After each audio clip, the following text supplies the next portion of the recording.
नमस्कार, मैं जयकृति आप सभी दर्शकों का अन्नदाता कार्यक्रम में स्वागत करती हूं। किसान हमारे देश के अन्नदाता हैं और वे ही हमारे देश के भाग्य विधाता हैं। ऐसे ही भारतीय किसानों को खेती बाड़ी से जुड़ी हुई बहुत सी नई लाभकारी जानकारियां देने के लिए हर रोज सुबह हम आपके साथ आते हैं।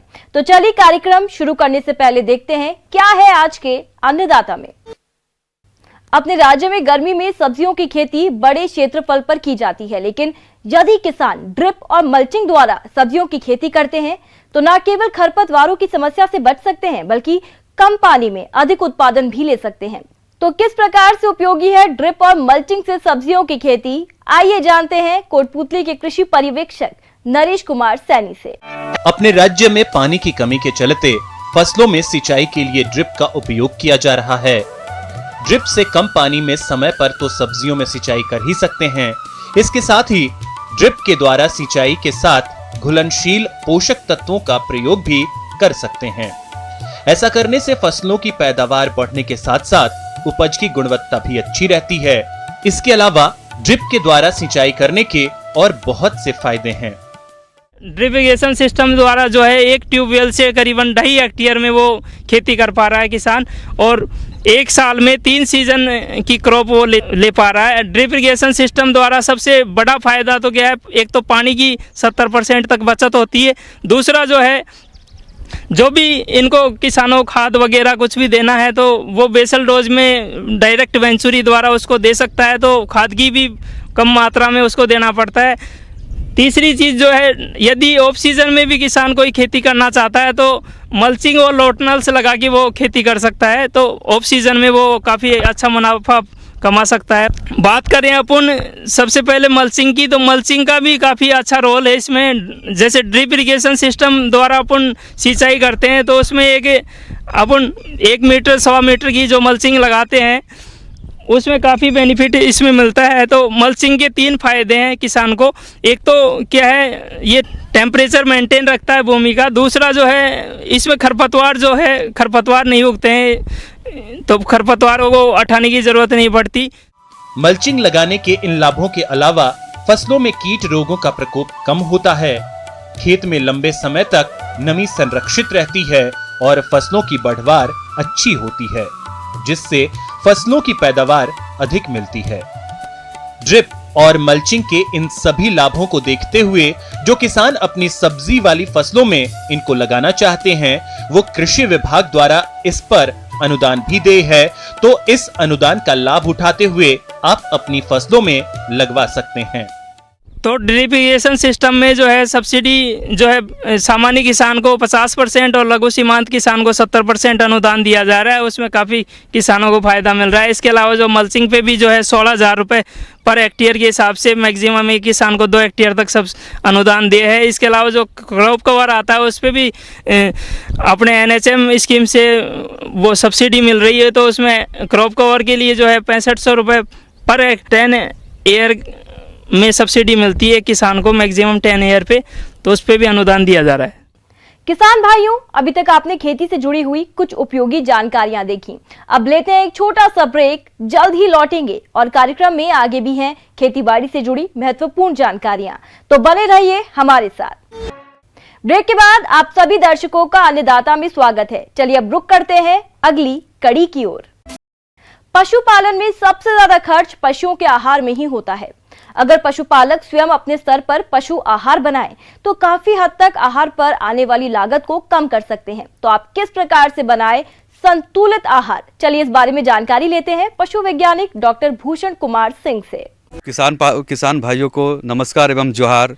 आज हम चर्चा करेंगे हम उन किसान भाइयों के लिए जो कि दुधारू पशुपालन में लगे हुए हैं, जो कि जिनका मुख्य व्यवसाय दूध से आता है। हम जब डेयरी सेक्टर की या दुधारू पशुपालन की जब बात करते हैं तो उस सेक्टर का सबसे मुख्य जो खर्च होता है वो होता है आहार प्रबंधन में। आहार प्रबंधन में करीब 60% तक की पूंजी आहार में ही चल जाती है। तो आज हम चर्चा करने जा रहे हैं कि कैसे कम लागत में पशुपालक भाई अपने ही घर पर पशुओं को उचित आहार बना के, दाना मिश्रण बना के दे सकते हैं। जिसमें कि आज हम सबसे पहले आपको बताना चाहेंगे कि अगर वो पशुपालक भाई क्या होता है घर पर पशुपालन कर रहे हैं, जब पशु रखे हुए हैं, तो उनमें ध्यान देना है कि वो पशु के आहार प्रबंधन में मुख्यतः 3 चीज़ों पर निर्भर करना पड़ता है। पहला हरा चारा, दूसरा सूखा चारा और तीसरा दाना मिश्रण। हरा चारा अगर उपलब्ध है तो बहुत अच्छी बात है, तब तो वो कोई भी प्रॉब्लम नहीं है पशुपालक भाइयों के लिए। अब वो बहुत ज़रूरी भी है कि पशुपालक भाई अपने पशुओं को हरा चारा अवश्य दें। और उसके अलावा होता है सूखा चारा। इसके अलावा दुधारू पशुओं के पशु आहार में सूखे एवं हरे चारे का भी समावेश करें। गाय और भैंस के लिए प्रतिदिन चारा की मात्रा हरा चारा 10 से 12 किलोग्राम एवं सूखा चारा 7 से 8 किलोग्राम प्रतिदिन प्रति पशु को खिलाएं, जिससे पशुओं की उत्पादन क्षमता में वृद्धि होती है। जो पुआल हो गए, जो पुआल का मुख्यतः पुआल का ही उपयोग किया जाता है, तो पुआल को कभी भी 5 से 7 किलो से ज़्यादा कभी भी नहीं जाना है, ये हमेशा ध्यान रखें। उसके अलावा बात होता है हरा चारा। हरा चारा तो जितना हो सके 25 से 30 किलो तक वो दे सकते हैं। और हरा चारा अगर उपलब्ध है तो उनको दाना मिश्रण भी नहीं देने की आवश्यकता पड़ सकती है। अगर उनका दूध उत्पादन 2-3 किलो से कम है तो सिर्फ हरा चारा से भी काम चल सकता है पशुपालक भाइयों का। पर अगर हरा चारा है, सूखा चारा, उसके अलावा सबसे महत्वपूर्ण होता है जो कि जिसमें सबसे ज़्यादा लागत जाता है खाना का आहार प्रबंधन करने में पशुपालक भाइयों का, वो है दाना मिश्रण। आज हम आप लोग को बताने जा रहे हैं कि दाना मिश्रण घर पर कैसे बनाएं। मुख्यतः जो उसका जो मुख्य उसके अवयव है दाना मिश्रण बनाने के लिए, वो है अनाज, उसके साथ उसका सह उत्पाद है, फिर खल्ली है और फिर मिनरल है। पहले प्रथम मिश्रण की बात करें तो उसमें हम अनाज दर्रा 45% लेते हैं। उसके बाद जो उसके साथ हम गेहूं का चोकर है या चावल का कुंडा है या चावल राइस ब्रान है, उसको 36% तक ले सकते हैं। और उसके अलावा जो खल्ली है, खल्ली में मुख्यतः जो हम लोग के यहाँ तिल की खल्ली है, सोयाबीन की खल्ली है, ये 8% हम लोग ले सकते हैं। इसके अलावा मिनरल मिक्सर का उपयोग कर सकते हैं। Mineral mixer 2% mineral mixer. और उसके अलावा साधारण नमक 1% मिलाकर दाना मिश्रण बना सकते हैं। इसके अलावा है कि दाना मिश्रण खिलाए कितना, तो दाना मिश्रण खिलाने के लिए कि जो गाय उत्पादन में नहीं है, जो दूध नहीं दे रही, जो कि ड्राई गाय है, जो सूखी गाय है, उन्हें 1.5 किलो के आसपास का दाना मिश्रण देना चाहिए। और उसके अलावा अगर भैंस है तो 2 किलो का दाना मिश्रण। इसके अलावा किसान अपने पशुओं को जीवन निर्वाह करने के लिए अतिरिक्त आहार दिया जाता है। अगर गाय या भैंस दूध नहीं दे रहे हैं तो उसको जीवन यापन करने के लिए 1 किलोग्राम आहार देना उपयुक्त रहता है। इसके अलावा किसान भाइयों, अगर आपकी गाय दूध दे रही है तो 3 लीटर दूध देने वाली गाय को आप 1 किलोग्राम दाना मिश्रण देना चाहिए। और भैंस 2.5 लीटर दूध दे रही है तो उसको भी 1 किलोग्राम आहार देना उचित रहता है। और गाय या भैंस गाभिन है तो उसको अतिरिक्त दाना देना चाहिए। अब बात होती है कि जब बाछा बाछी को किस तरह से आहार प्रबंधन करना चाहिए। जन्म के 1 से 3 दिन का जो समय होता है उस समय सिर्फ दूध देना चाहिए। दूध का जो का रिक्वायरमेंट होता है वो करीब जो हमारे यहाँ जो गाय है उसके लिए, उसके बाछा बाछी के लिए 2.5 किलो के आसपास। फिर 4 से 14 दिन के बाछा बाछी के लिए कम से कम 3 किलो दूध देना चाहिए। फिर 15 से 30 दिन के जब हो जाए बाछा बछियाँ, तब उसे 3 किलो के आसपास दूध देना चाहिए। और जब दूसरे महीने में चल जाए, पहले महीना को पार करके दूसरे महीने में जाए, दूसरे महीने में जाए, तब वो 2.5 किलो के आसपास दूध दे सकते हैं। उसके साथ साथ काप स्टार्टर भी शुरू कर सकते हैं 1 महीने के बाद से। और फिर काप स्टार्टर 500 ग्राम काप स्टार्टर दे सकते हैं। उसके साथ साथ हरा चारा भी दे सकते हैं 2 किलो 2.5 किलो के आसपास। और जब तीसरे महीने में आए तो हम दूध को रोक सकते हैं। दूध को रोक कर काप स्टार्टर पूरी तरह से देना चाहिए, करीब 1 किलो के आसपास काप स्टार्टर और 5 किलो के आसपास करीब हरा चारा। तो इस प्रकार से वो अपने, अगर ये दाना मिश्रण को हमारे पशुपालक भाई पूरा करेंगे अपने पशुओं के लिए, तो हमारे जितने भी पशु अवश्य स्वस्थ रहेंगे, उनका प्रजनन सुधार भी रहेगा, किसी प्रकार के प्रजनन विकार भी ना आएगी। और उन दुधारू पशुओं से अधिक उत्पादन प्राप्त होगा, जिससे कि हमारे पशुपालक भाइयों को अत्यधिक आमदनी की प्राप्ति हो सकती है।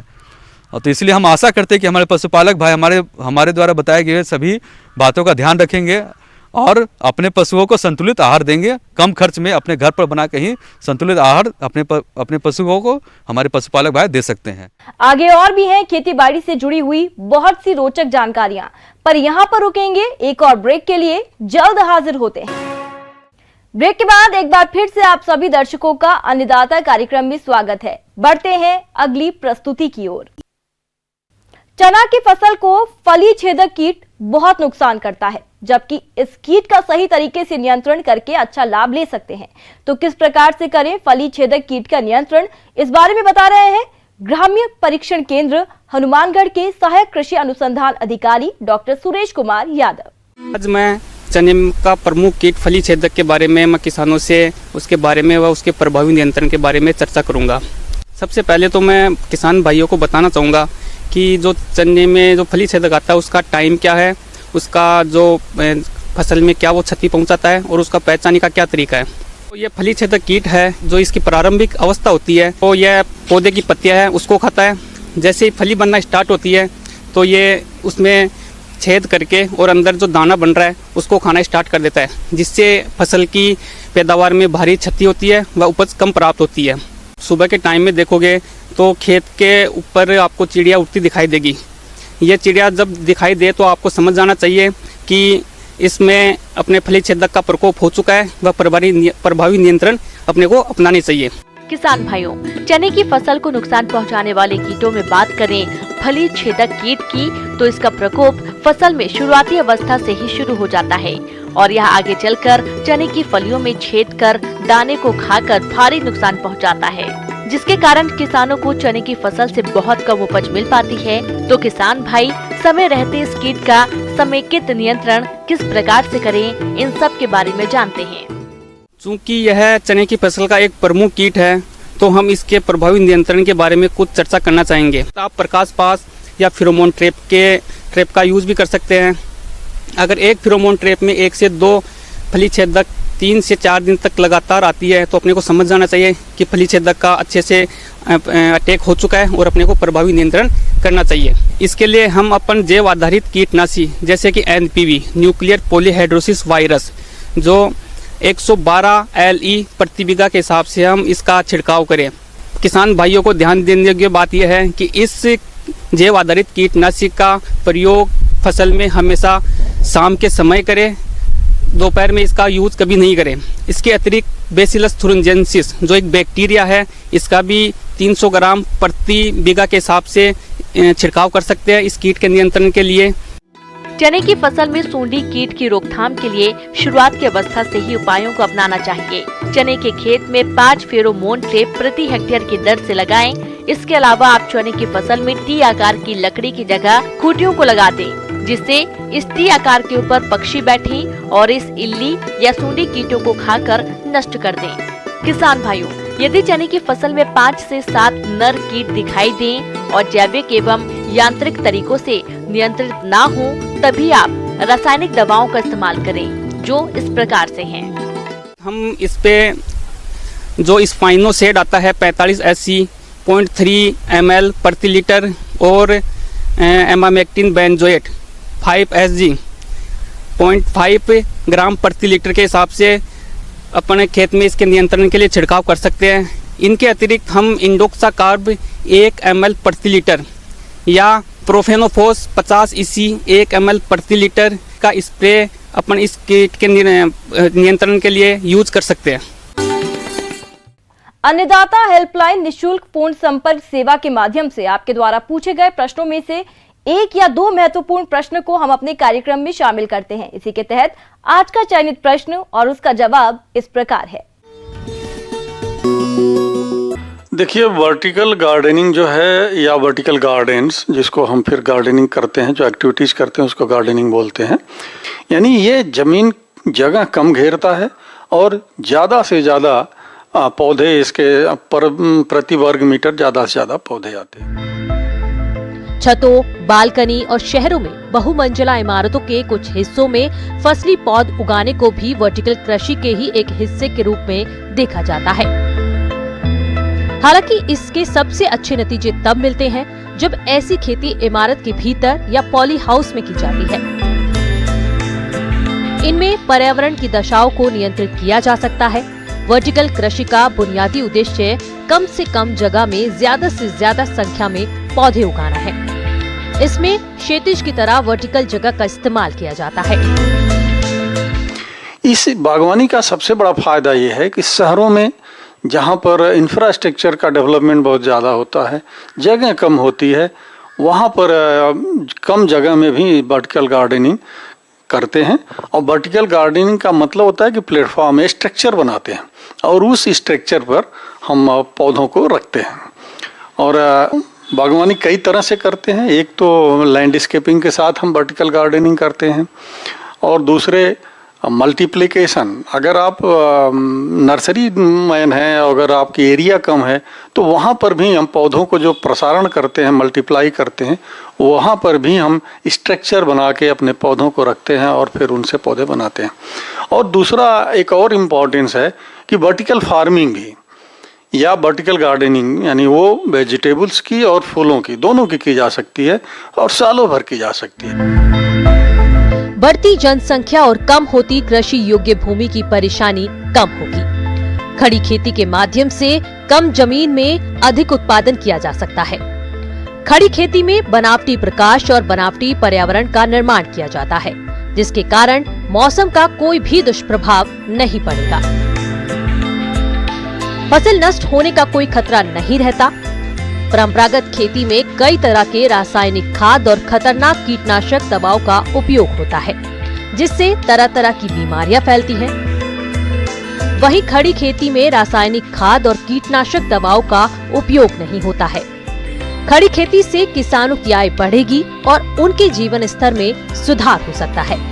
खेती में पानी की आवश्यकता बहुत कम होगी। खड़ी खेती में मजदूर की आवश्यकता कम होती है, क्योंकि ये ऑटोमेटेड तकनीकी पर आधारित खेती है। शहरी क्षेत्र के किसानों के काफी लाभकारी है। इस समय वर्टिकल कृषि मुख्य रूप से बेंगलुरु, हैदराबाद, दिल्ली और कुछ अन्य शहरों में होती है। यहाँ उद्यमियों ने शौकिया तौर पर वर्टिकल खेती की शुरुआत की थी, लेकिन बाद में व्यावसायिक उद्यम का रूप दे दिया। इन शहरों में बहुत से उद्यमी हाइड्रोपोनिक्स और एरोपोनिक्स जैसे जानी मानी प्रणालियों का इस्तेमाल कर रहे हैं। हाइड्रोपोनिक्स में पौधों को पानी में उगाया जाता है। इस पानी में आवश्यक पादप पोषक मिलते हैं। एरोपोनिक्स में पौधों की जड़ों पर केवल मिश्रित पोषक तत्वों का छिड़काव किया जाता है। गमले में लगे पौधों के मामले में आमतौर पर मिट्टी की जगह परलाइट, नारियल के रेशे, कोकोपीट, फसलों का फूस या बजरी का इस्तेमाल किया जाता है। तो आजकल वर्टिकल गार्डनिंग का प्रचलन विशेष तौर से शहरों में, भीड़ भाड़ वाले शहरों में, जहाँ कंकड़ पत्थर और दीवारें हैं, ईंट है, सड़क है, इंफ्रास्ट्रक्चर है, वहाँ पर कम जमीन में और उसके लैंडस्केप एंड डिजाइनिंग करते हैं वर्टिकल गार्डनिंग के साथ, और इसके स्ट्रक्चर डिफरेंट स्टाइल में बनाते हैं जो उसके सुंदरता को और बढ़ा देते हैं। तो यही वर्टिकल गार्डनिंग है और इसके आने वाले दिनों में इसका काफ़ी संभावनाएं हैं और लोग इसको पसंद करते हैं, क्योंकि हर आदमी वातावरण फ्रेंडली होना चाहता है, वातावरण के साथ रहना चाहता है। तो इस तरह से आप गार्डनिंग करके आप अपने आसपास हरा भरा कर सकते हैं। आइए अब एक नजर डालते हैं राज्य के कुछ चुनी हुई मंडियों के प्रमुख फसलों के बाजार भाव पर।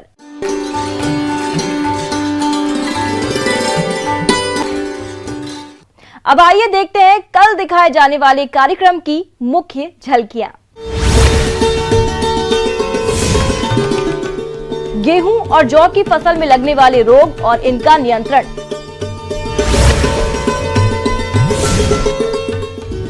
पशुपालकों के लिए कैसे लाभकारी है इनाफ योजना,